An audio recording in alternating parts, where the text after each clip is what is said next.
di acara Indonesia Wellness and Health Tourism Expo. Sekarang kita lagi ada di boothnya Mayapada Hospital. Nah, hari ini kita menyaksikan health talk dari narasumber Mayapada Hospital. Yuk kita saksikan. Assalamualaikum warahmatullahi wabarakatuh. Selamat siang, selamat datang dalam acara Indonesia Wellness and Health Tourism Expo 2022. Saya dengan Dr. Ayu Tia Putri Sediawan, spesialis jantung dan pembuluh darah, ingin memberikan health talk kepada tamu-tamu sekalian dan para pengunjung Mall Kota Kasablanka yang ingin mendengarkan mengenai apa sih bedanya GERD atau gastroesophageal reflux disease dan penyakit jantung koroner. Yuk mari kita saksikan. Teman-teman semua, para pengunjung boleh silahkan bergabung di sini bersama kami untuk mendengarkan penjelasan dari dokter-dokter spesialis jantung dan dokter penyakit dalam yang sangat hebat-hebat. Sebelum masuk ke acara inti, kita akan menyaksikan video mengenai medical tourism dari Mayapada Hospital yang pastinya banyak informasi yang dapat kita dapatkan. Silahkan kepada video, boleh ditayangkan. Menurut data Kemenkes tahun 2020, Indonesia memiliki 37.000 lebih dokter spesialis dan subspesialis yang berpusat di Jabodetabek. Hal ini membuat pemerintah optimis dalam mendorong program wisata medis Indonesia. Mayapada Hospital adalah jaringan rumah sakit bertaraf internasional yang didukung oleh dokter spesialis dan subspesialis berkualifikasi tinggi dan kompeten pada bidangnya, disertai fasilitas dan penunjang medis yang lengkap. Mayapada Hospital juga telah membangun kerjasama dengan National Healthcare Group dan Changi General Hospital Singapore dalam lingkup manajemen rumah sakit, kualitas infrastruktur, dan pelatihan tenaga kesehatan sehingga menjadikan Mayapada Hospital sebagai pilihan utama dalam kualitas pelayanan. Mayapada Hospital menyediakan berbagai layanan kesehatan komprehensif dan multispesialisasi bertaraf internasional, mulai dari medical check-up, diagnosis, tindakan hingga proses rehabilitasi dengan layanan unggulan seperti Gastrohepatology Center. Adalah layanan komprehensif untuk penanganan penyakit dan gangguan pada organ dan saluran pencernaan. Layanan mulai dari deteksi dini, diagnosis, dan tindakan pembedahan dengan didukung tim dokter subspesialis yang ahli dan kompeten di bidangnya. Dengan peralatan terkini dan fasilitas penunjang yang lengkap, Mayapada Hospital memiliki layanan diagnostik endoskopi dan virtual kolonoskopi, MRCP dan ERCP untuk pemeriksaan gangguan saluran dan organ pencernaan, sehingga Mayapada Hospital mampu menangani berbagai kasus seperti tumor dan kanker pada usus besar, hati, pankreas, lambung, dan organ pencernaan lainnya. Cardiovascular Center Mayapada Hospital memiliki pendekatan holistik komprehensif untuk kesehatan jantung untuk segala usia yang didukung oleh tim dokter multispesialisasi. Kami menyediakan layanan komprehensif dan terpadu untuk gangguan pada jantung dan pembuluh darah di segala usia. Mayapada Hospital Cardiovascular Center yang mampu menangani berbagai kasus seperti penyakit jantung koroner, kelainan katup jantung, gangguan irama jantung aritmia, aneurisma, serta penyakit dan kelainan jantung pada anak. Berbagai tindakan yang dapat ditangani seperti kateterisasi dan pemasangan ring jantung, alat pacu jantung dan ablasi, open heart surgery termasuk operasi bypass dan penggantian katup jantung dengan tindakan minimal invasif, serta operasi jantung anak. Selain Gastrohepatology Center dan Cardiovascular Center, Mayapada Hospital memfokuskan pada beberapa Center of Excellence yang ditunjang oleh berbagai pemeriksaan kesehatan. Demi kenyamanan pasien yang akan berobat di Mayapada Hospital, kami memiliki berbagai fasilitas pendukung yang membantu Anda dalam melakukan perawatan di Mayapada Hospital, seperti layanan telekonsultasi dokter bagi pasien jarak jauh, layanan antar jemput dari dan menuju bandara. Dengan pelayanan terpadu yang komprehensif, Mayapada Hospital siap mendukung dan mensukseskan program wisata kesehatan Indonesia. Dengan pelayanan terpadu yang komprehensif, Mayapada Hospital siap menjadi pilihan utama bagi pelayanan kesehatan Anda dan keluarga di Indonesia.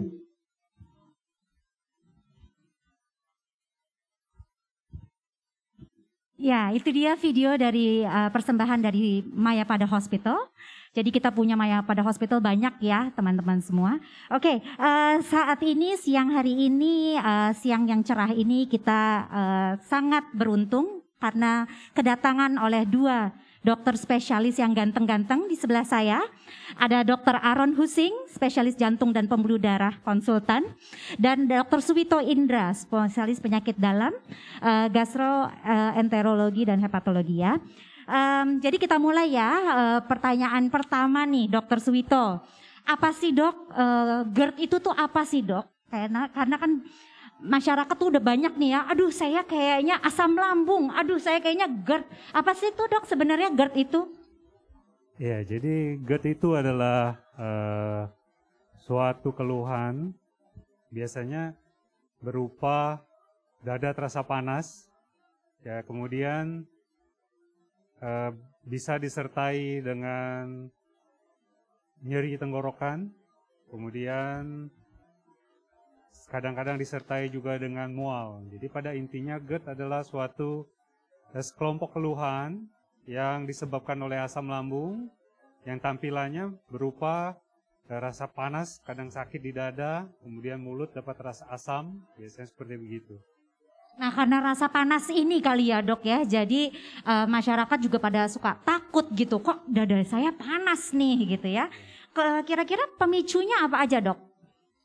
Pemicunya dapat beberapa hal, jadi diantaranya ketidakcocokan makan misalnya, ya kemudian stres misalnya, kelelahan, kemudian bisa juga disebabkan oleh orang-orang yang memiliki gangguan pada saluran cerna yang lebih di bawah, misalnya peradangan pada usus kecil yang kronis, kemudian dia atau infeksi misalnya. Banyak sekali orang-orang yang post-COVID seperti sekarang ini, kemudian datang dengan keluhan GERD.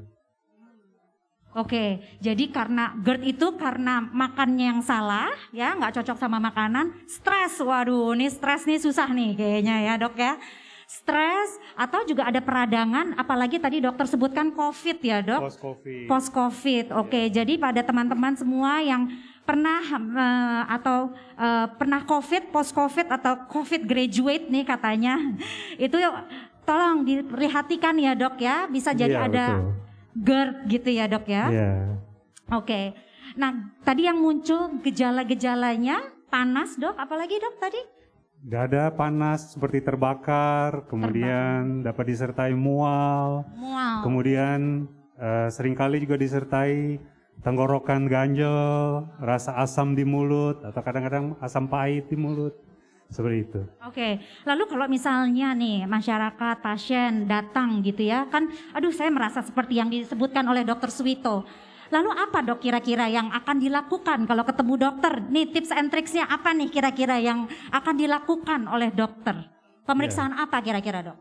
Tentu pertama kali kita akan wawancara dulu, kira-kira arahnya kemana. Jangan sampai dia bilang, dok ini asam lambung, tahu-tahu itu serangan jantung misalnya. Betul. Jadi kita wawancara dulu, lihat karakteristik dari nyerinya, bagaimana, apakah itu sesuai dengan GERD, melihat faktor-faktor risiko, kemungkinan-kemungkinan GERD atau yang lain. Kemudian biasanya kalau kita sudah jelas, kita dapat coba lakukan pengobatan dulu. Biasanya 2 minggu, kita kasih obat untuk menekan asam. Apabila tidak jelas atau pasien tidak membaik, atau berulang-ulang, kambuh lagi, atau ada tanda-tanda yang berbahaya, misalnya dia penurunan berat badan, apakah dia ada muntah, ada darahnya, biasanya kita anjurkan untuk endoskopi. Kita bisa lakukan endoskopi untuk melihat bagaimana kondisi di dalam esofagus dia, sekalian di lambung dan sampai ke usus 12 jarinya.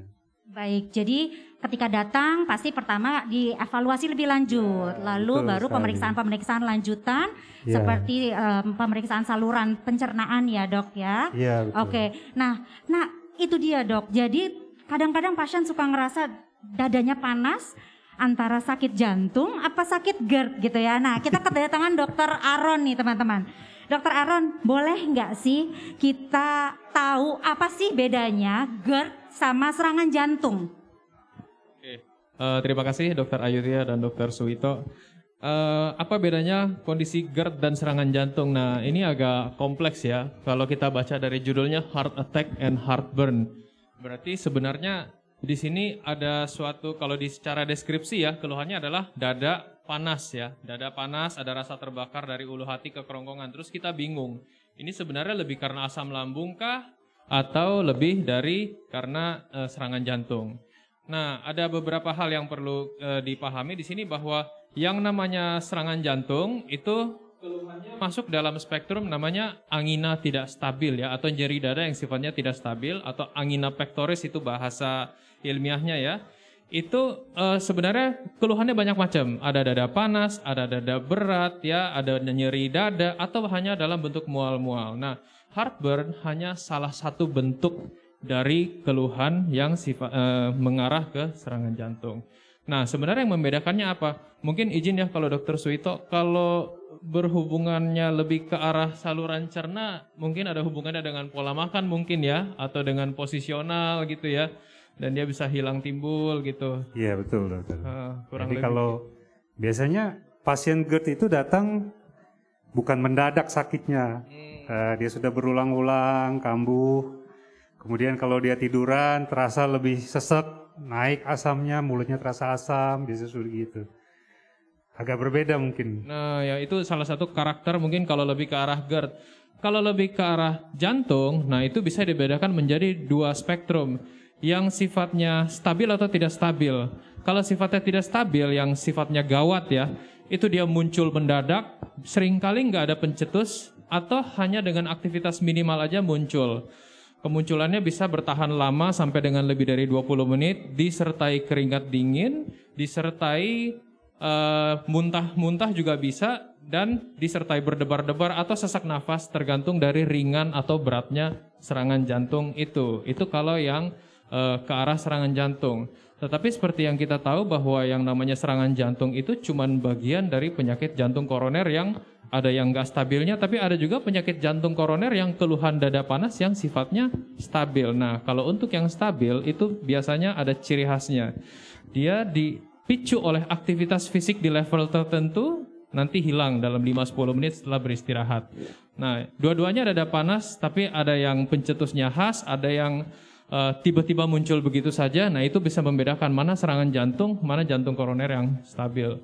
Kurang lebih begitu mungkin ya elaborasi saya. Oke, jadi kalau misalnya jantung biasanya kalau yang stabil nih Dokter Aaron, artinya dicetuskan oleh aktivitas biasanya ya dok ya. Naik tangga nih teman-teman semua, naik tangga kok biasanya nggak apa-apa, sekarang kalau bahasa awamnya engap gitu ya, apa sesek ya, dadanya berat gitu ya. Dan atau ada yang bilang angin duduk ya, angin duduk, ya, wah itu awam. Populer banget tuh ya angin duduk.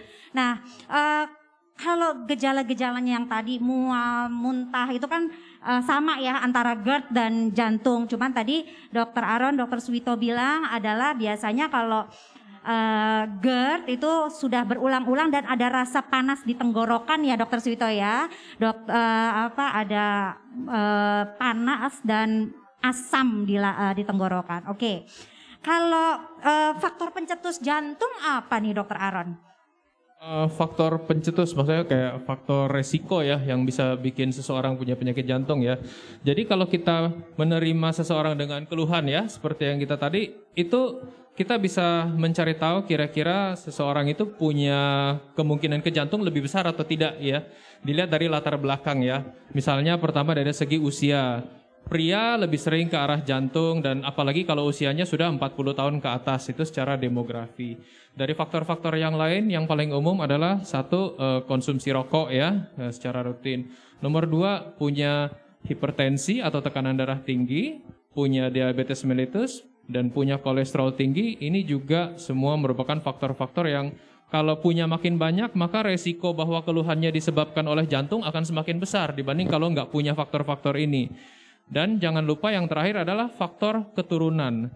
Keturunan yang dimaksud adalah kalau orang tua atau saudara yang secara langsung itu ternyata punya riwayat penyakit jantung koroner di usia muda, nah individu tersebut lebih punya resiko untuk terkena penyakit jantung koroner juga, bahkan saat usianya masih di bawah 40 tahun gitu. Jadi jangan lupa tanyain riwayat keluarga, tanyain riwayat penyakit-penyakit yang lain. Itu kalau kecurigaan lebih ke jantung, seperti itu ya. Nah sekarang makin banyak nih ya dok ya, orang serangan jantung di usia muda nih dok.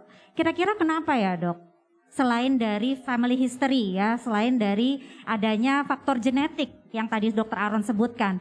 Kayaknya sekarang ada pasien usia 35 tahun sudah kena serangan jantung. Ada pasien juga nih Dr. Suwito ngiranya lambung ternyata jantung gitu ya. Jadi kira-kira kenapa nih pada usia muda kok makin sering serangan jantung? Memang betul bahwa pada praktek saya sehari-hari, saya mulai dapatkan pasien-pasien yang sudah ada penyakit jantung koroner dan serangan jantung itu di usia 30-an awal, 33 tahun, 32 tahun, itu sudah ada yang serangan jantung atau penyempitan di 3 pembuluh darah ya. Kalau faktor-faktor yang bisa saya cari bisa elaborate mungkin terkait dengan kebiasaan gaya hidup kita di era modern ini ya. Pertama mungkin berhubungan sama level stres kita yang lebih tinggi ya. Tuntutan kerja yang lebih tinggi, level stres kita yang lebih tinggi, dan mungkin kekeluargaan mungkin udah nggak seperti dulu-dulu ya. Jadi itu adalah faktor-faktor yang akan menurunkan kualitas hidup kita secara umum.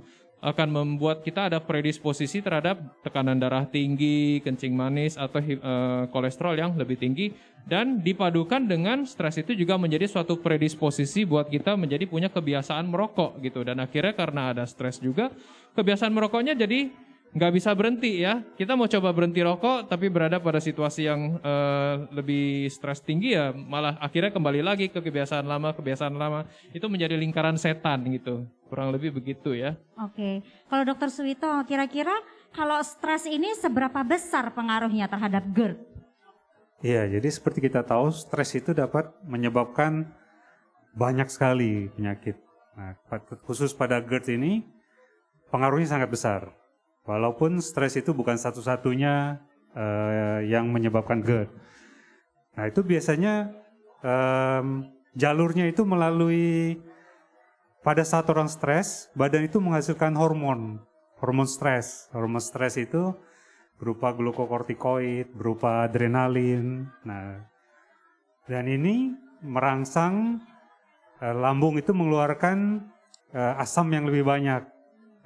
Kemudian juga biasanya juga tekanan di dalam rongga perutnya menjadi tinggi. Nah, itu kemudian ujung-ujungnya sakit mah, atau kalau asam lambungnya naik sampai ke tenggorokan jadi GERD. Seperti itu. Baik. Nah, kira-kira makanan apa saja nih dok yang bisa mencetuskan MAH ataupun GERD ini? Ya, jadi sebenarnya mengenai makanan ini sifatnya sangat individual sekali. Tapi ada pola kebanyakan orang, mereka sensitif terhadap makanan-makanan tertentu pada saat GERD. Misalnya makan makanan yang berlemak tinggi, misalnya ada yang dia dicetuskan karena tomat, coklat-coklatan, terigu-teriguan, seperti itu. Minuman seperti kopi, kadang-kadang suka menyebabkan gitu. Juga makanan yang terlalu pedas. Makanan yang terlalu pedas dapat memudahkan orang yang sensitif naik asam lambungnya sehingga keluar gejala GERD-nya. Nah, ini ada pertanyaan titipan nih dok. Kalau lemon gimana dok? Kan sekarang lagi hits nih ya, minum air lemon pada pagi hari. Itu sebenarnya aman nggak sih buat lambung dok? Ya, mengenai lemon ini sifatnya juga individual sebenarnya. Kalau secara teoritis biasanya orang-orang yang GERD itu dianjurkan untuk tidak mengkonsumsi lemon. Tetapi di luaran melalui media sosial biasanya ada yang menganjurkan minum lemon untuk mengobati. Jadi kembali lagi kalau kita lihat di sini sebenarnya sangat tergantung dari individunya. Ada orang yang dia minum lemon, dia merasa oh ternyata lebih enak, betul itu apa yang dikatakan di medsos itu. Tapi ada juga nggak ada pengaruh apa-apa. Sebaliknya ada juga setelah dia minum itu jadi kesakitan. Akhirnya harus ke unit gawat darurat karena sakit perut. Jadi kita harus hati-hati memilah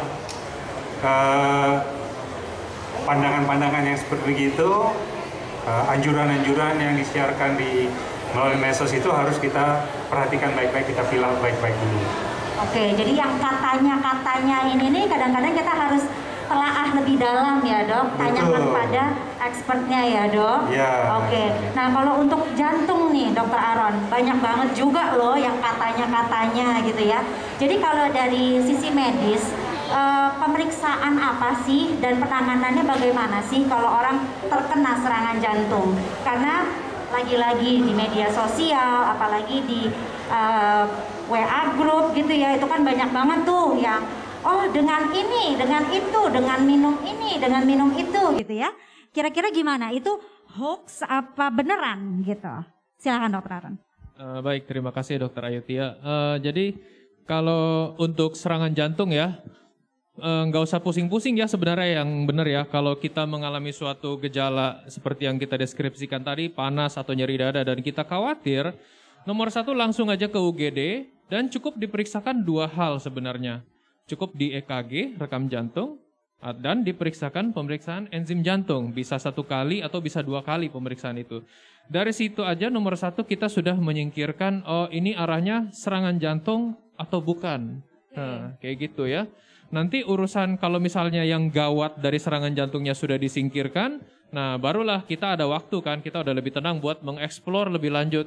Apakah ini suatu hanya bentuk penyakit jantung koroner yang stabil misalnya, atau eksplor juga ke arah kegawatan saluran cerna ya, atau GERD yang sampai bisa bolong lambungnya malahan Dok ya. Iya betul sekali, setuju. Ya, oke, jadi nanti intinya kita periksa dulu untuk tahu masalahnya di mana. Kalau nggak tahu masalahnya di mana, gimana mau kita obati gitu ya.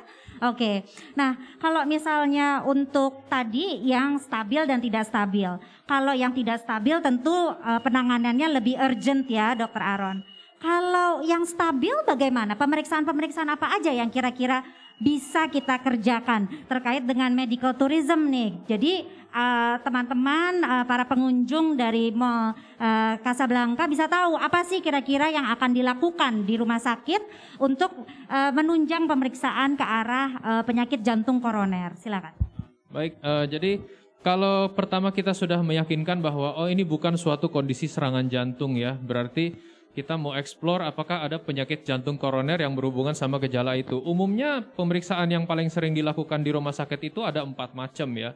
Nomor 1 EKG yang sudah kita sebutkan tadi. Nomor 2 adalah treadmill test ya.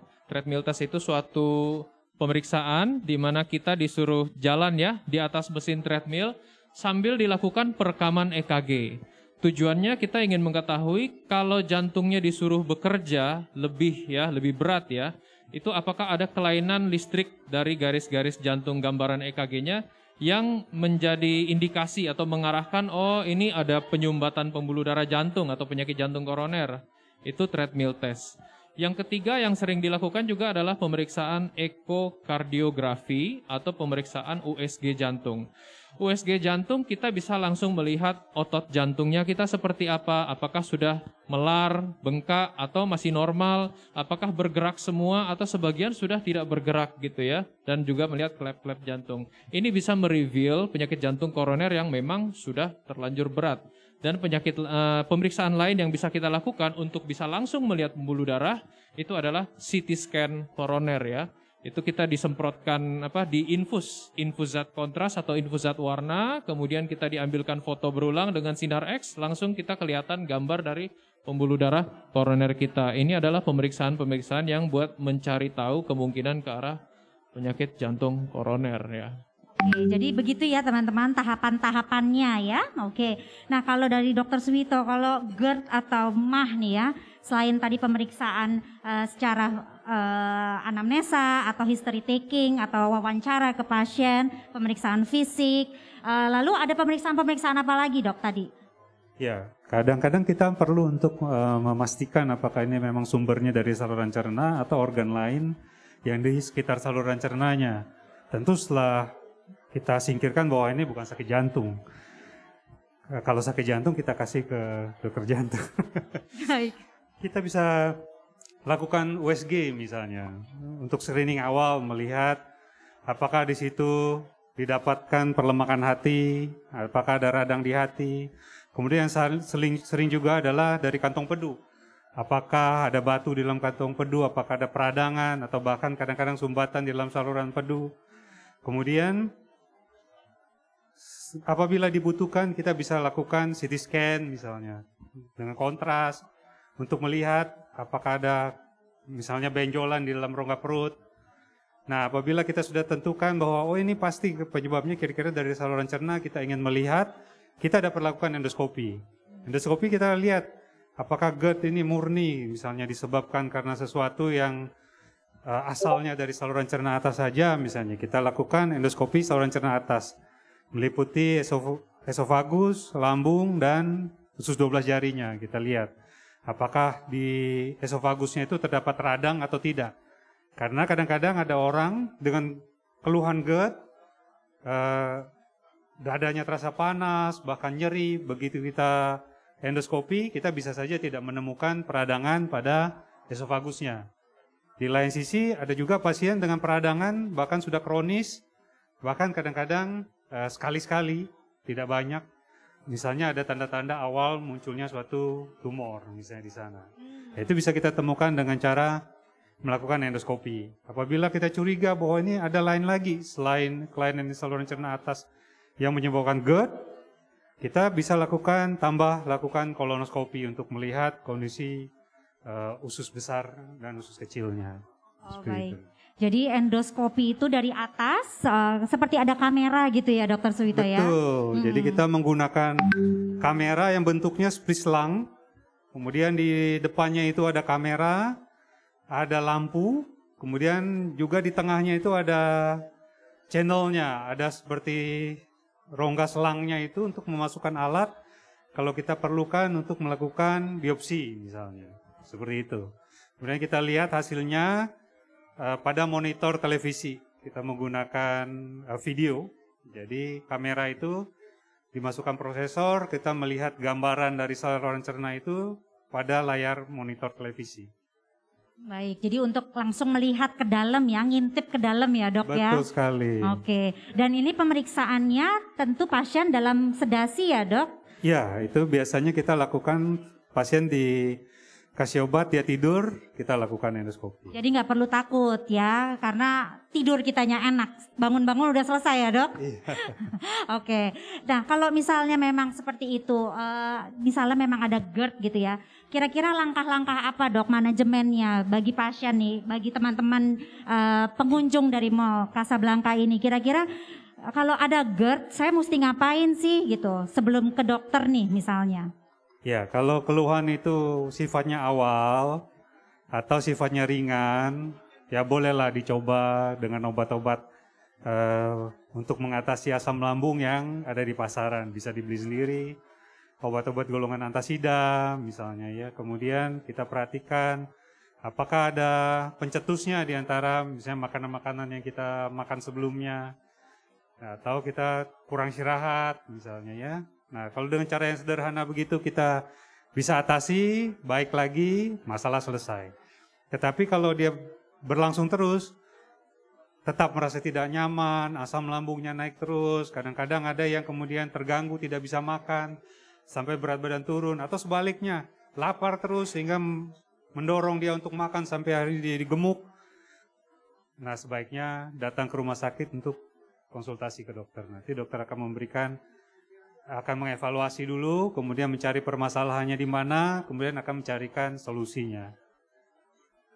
Oke, kalau Dokter Aaron, kalau untuk jantung nih, tadi kan kita udah ngobrolin ya mengenai pemeriksaan gitu.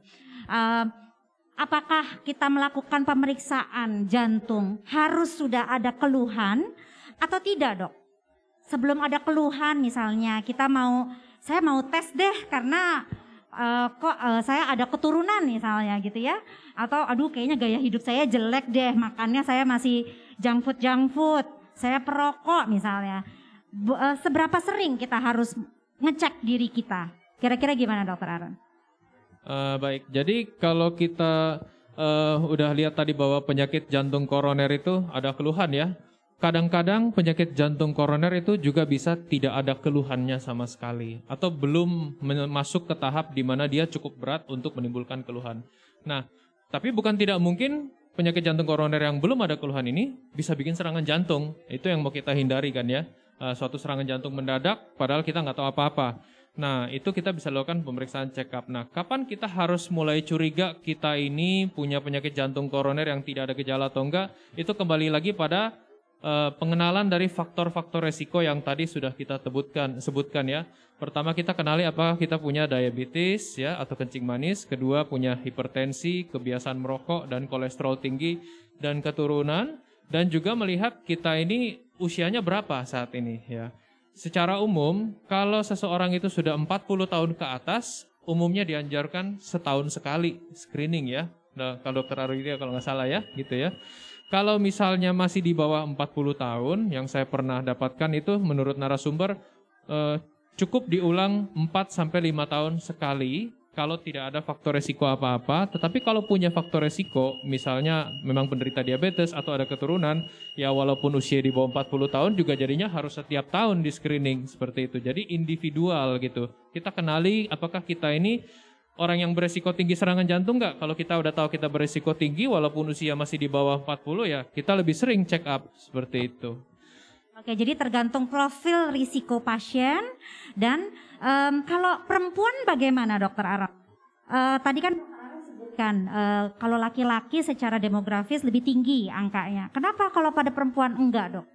Nah, secara teoritis ya yang dianut dari dulu bahwa perempuan itu selama belum memasuki masa menopause itu masih aktif memproduksi estrogen ya.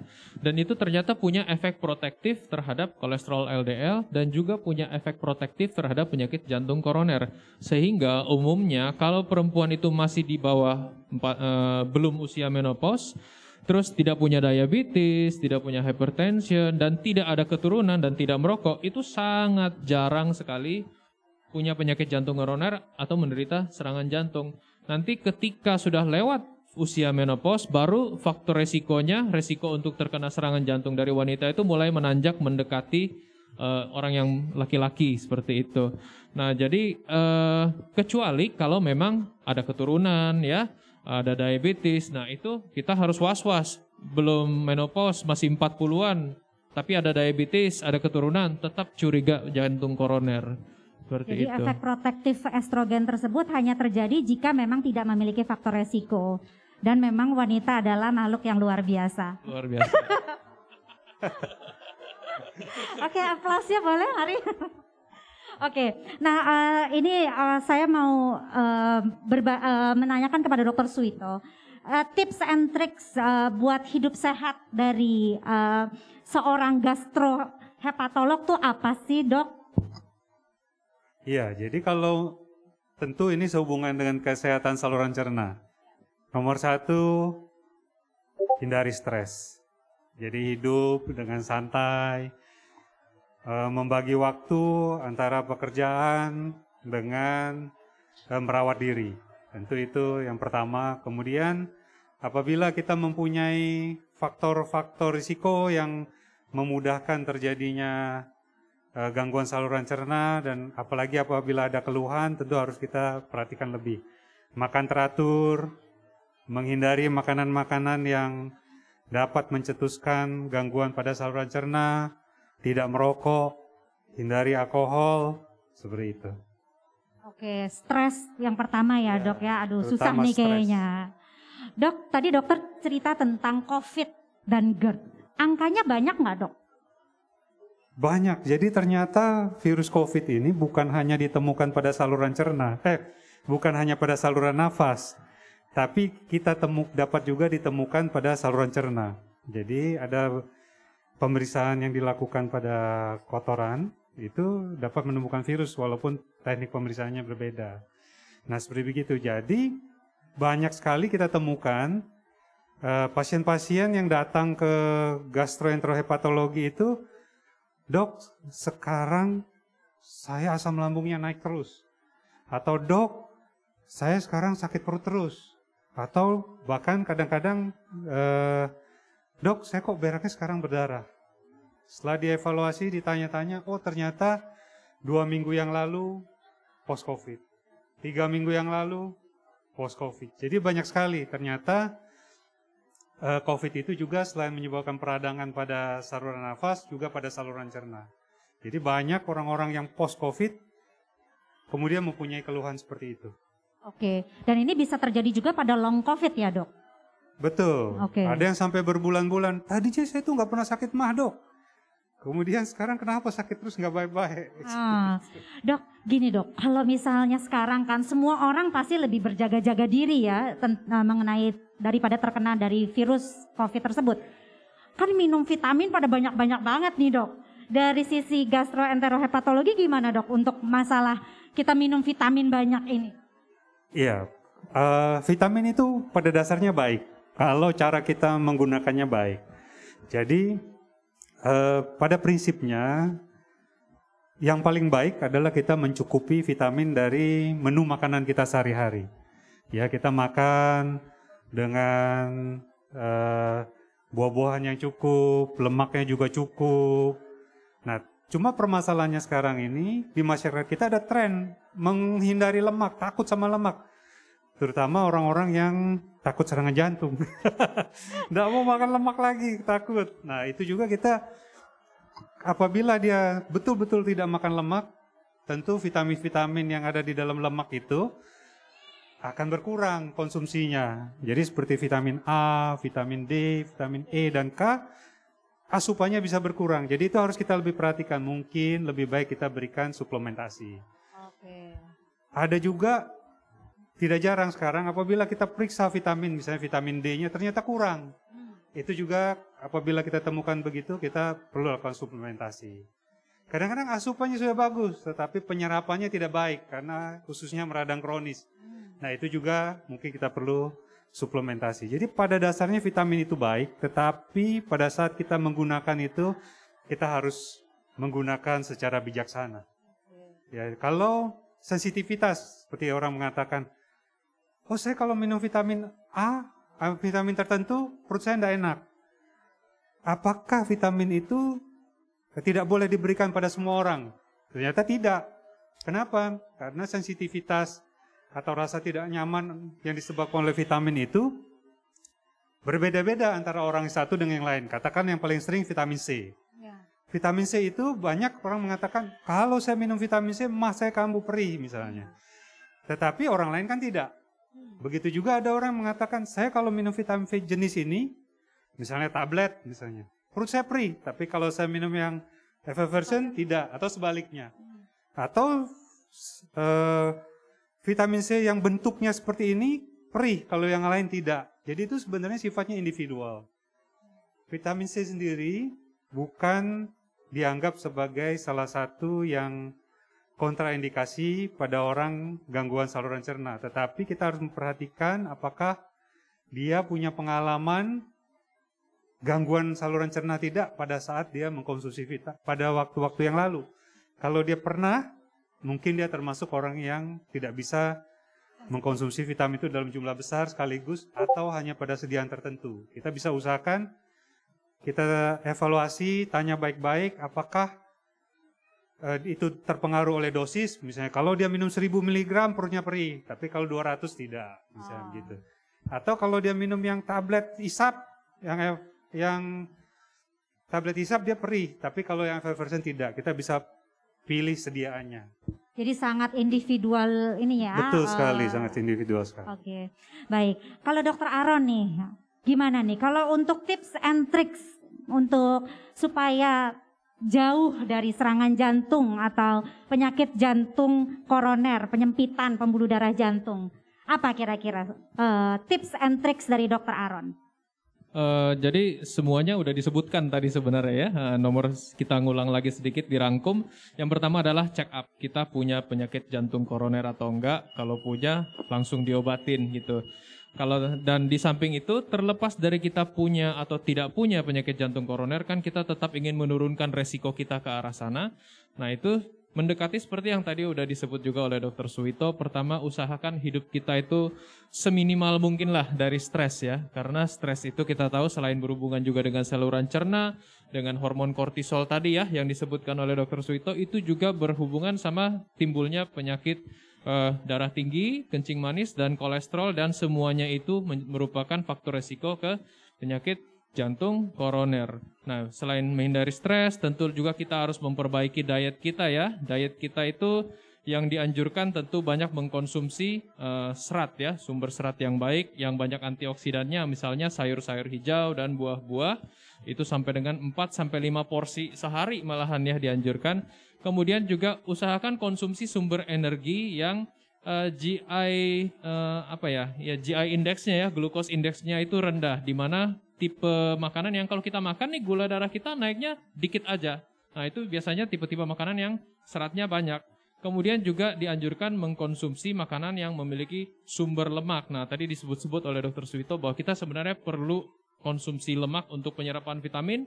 Nah, kita juga sebenarnya perlu konsumsi lemak yang baik untuk kesehatan jantung kita, yaitu asam-asam lemak tidak jenuh. Misalnya lemak nabati, lemak yang mengandung banyak omega 3 terutama ya. Nah, di samping memperbaiki diet, nomor 1 juga yang tidak boleh kita lupa kalah pentingnya adalah aktivitas fisik ya, atau olahraga. Kalau kita ikut anjuran dari Asosiasi Jantung Amerika ya, atau American Heart Association ya, kita dianjurkan beraktivitas fisik yang ringan sedang. Ringan sedang itu kira-kira kalau kita boleh gambarkan seperti jalan cepat atau jogging ringan ya, yang masih bisa sambil ngobrol ya. Itu minimal 150 menit seminggu. Nah, bagi-baginya terserah deh, sesuai waktu kita. Mau 3 kali 50 menit atau 5 kali setengah jam, itu untuk aktivitas fisik ringan sedang minimal untuk kesehatan jantung, 150 menit seminggu. Kalau aktivitas fisiknya lebih dari itu, mungkin yang agak lebih capek ya, misalnya main bola, bulu tangkis ya, lebih berat daripada ringan sedang aja, itu 75 menit per minggu sudah cukup. Jadi kalau boleh dirangkum, selain dari check up, hidup bebas stres ya, pola makan teratur dan olahraga teratur, dan tidak kalah pentingnya adalah pola tidur yang teratur. Pola tidur yang teratur ini juga menjadi salah satu cara penting untuk memanage stress level kita dan juga memanage faktor-faktor resiko jantung koroner lainnya. Gitu. Oke, jadi catat ya, lemak itu penting, tapi lemak yang baik ya dok ya. Baik dari saluran cerna setuju, dari jantung setuju bahwa lemak yang baik itu penting untuk satu penyerapan vitamin-vitamin dan mineral di dalam tubuh. Kalau dari jantung, HDL juga bagus untuk pembuluh darah ya. Oke, dan teratur berolahraga. Oke, 150 menit per minggu dibagi 3-5 kali every other day of the week ya. Jadi itu penting sekali. Kalau sepedahan gimana nih? Dokter Aaron kan sepedahan banget nih. Gimana? Kalau sepedahan termasuk yang 75 menit per minggu? Apa bagaimana? Termasuk. Jadi tergantung sepedaannya kayak gimana gitu. Kalau kita sepeda santai masuk 150 menit per minggu minimal. Kalau sepedaannya mungkin udah lebih nafsu ya, kejar-kejaran sama teman-teman, nah itu 70-50 menit per minggu sudah cukup gitu. Tapi tetap prokes ya dok ya. Oke, siap. Oke, jadi saya rangkum kalau dari kedua narasumber sebenarnya sih kalau dari jantung sehat ya dok ya. Seimbangkan gizi, enyahkan rokok, hadapi stres dengan baik. Nah ini bagus nih, hadapi stres dengan baik, manage your stress. Itu nggak hanya untuk jantung tapi untuk pencernaan. Awasi tekanan darah dan teratur berolahraga.